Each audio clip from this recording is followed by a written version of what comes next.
Hello दोस्तों, MT Hindi story में आप सभी का स्वागत है। आज हम पिता और बेटी की एक इमोशनल कहानी सुनेंगे।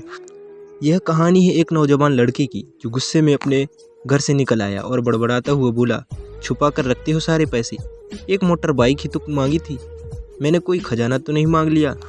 ठीक है, कोई बात नहीं, अगर वो मुझे बाइक नहीं दिलाना चाहते तो मैं भी अब तब तक घर नहीं आऊँगा जब तक कि मैं नई मोटर बाइक नहीं खरीद लेता।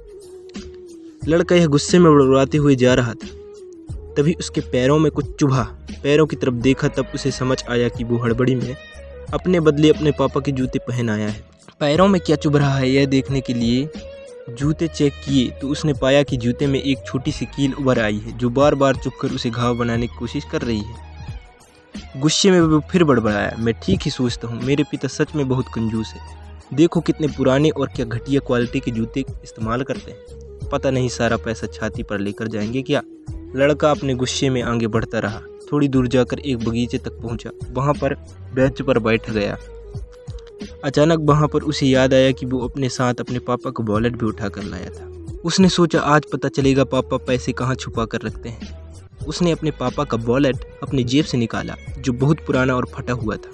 यह वही वॉलेट था जो पापा घर में किसी को छूने नहीं देते थे। जब लड़के ने अपने पापा का वॉलेट खोला तो उसमें महज 120 रुपये थे और अपनी फैमिली की फ़ोटो और एक छोटी सी डायरी थी।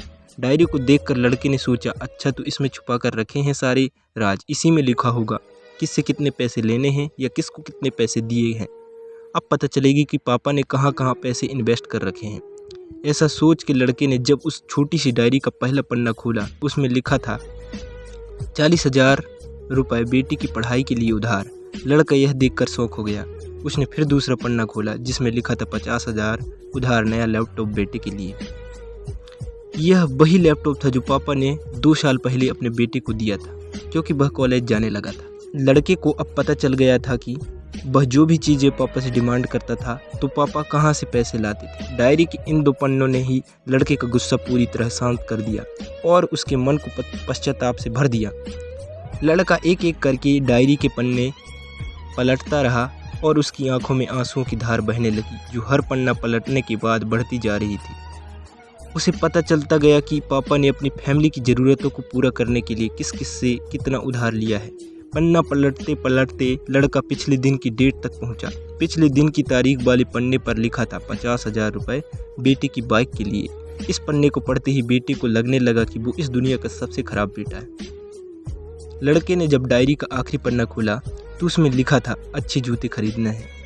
हालांकि यह लाइन बेटे को समझ ही नहीं आई, लेकिन वह अब जल्द से जल्द अपने पापा को मिलना चाहता था, इसलिए वह बेंच से उठा और अपने घर की ओर तेजी से चलने लगा। बगीचे के थोड़े आगे रास्ते में पानी गिरा हुआ था जिस पर चलने के बाद लड़के को अपने पैरों में ठंडक महसूस हुई।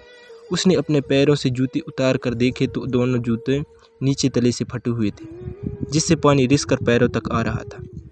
जूतों में निकली कील भी लड़के के पैर में जख्म बनाने में कामयाब हो गई थी। अब बेटे को माँ की यह बात याद आई जब माँ पापा से कहते थे अब तो नए जूते ले लो, तो कितने पुराने हो गए हैं, और पापा यह कहकर टाल दिया करते थे कि अभी तो लिए हैं, कुछ साल और चल जाएगा।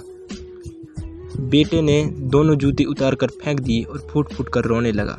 लड़का बड़ी तेजी से अपने घर की तरफ दौड़ा। ना जाने उसमें इतनी ताकत कहाँ से आ गई थी कि रास्ता बहुत लंबा होने के बावजूद वह थोड़ी भी नहीं थका और सीधे अपने घर में जाकर रुका। घर जाकर उसे पता चला कि पापा घर में नहीं है, मगर उसे पता था कि पापा कहाँ मिलेंगे। वह तुरंत नज़दीक के बाइक डीलर के शोरूम पर गया जहाँ पर उसका बाप उसके लिए नई गाड़ी खरीद रहा था। लड़का दौड़कर अपने बाप की गली से लग गया और फूट फूट कर रोने लगा। जब पिता ने लड़के से पूछा कि क्या हुआ तो लड़के ने अपने पापा से माफ़ी मांगी और कहा कि मुझे बाइक नहीं चाहिए, इन पैसों से आप अपने लिए नए जूते खरीद लीजिए और आगे से मैं कोई भी चीज़ खुद के कमाए पैसे से ही लूँगा।